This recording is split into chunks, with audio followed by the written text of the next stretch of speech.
Tonight we are hearing from a deputy who was shot in the line of duty. Nearly 3 years ago, Kevin DeSilva shot Caswell County Deputy Arran Tyndall.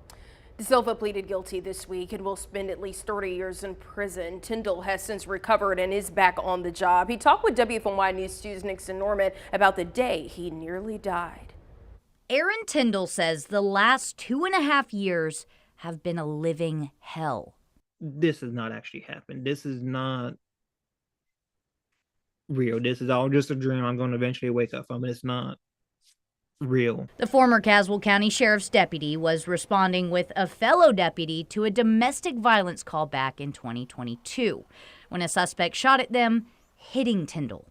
I'm still, even to this day, still astonished as to how many rounds were actually discharged in that short period of time. Tyndall took a bullet to his left shoulder.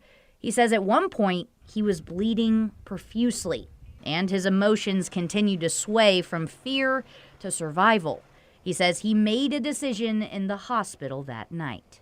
I'm not going to let myself be referred to or remembered as the victim of Kevin DeSilva on August 10th, 2022. It was a moment that shook the entire sheriff's office, including Sheriff Tony Durden.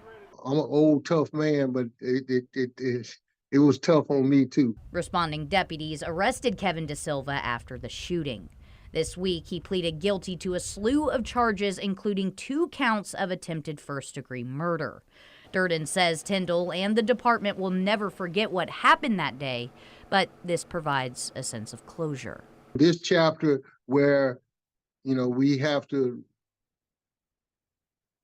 relive or testify or say things out in public, that chapter should be closed. DeSilva will spend about 30 years behind bars.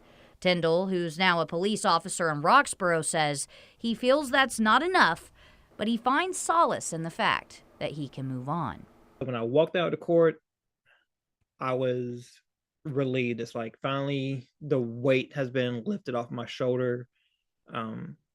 It's like finally taking off that duty vest at the end of the day. The final chapter in a story he hopes to never revisit. Nixon Norman, WFNY News 2.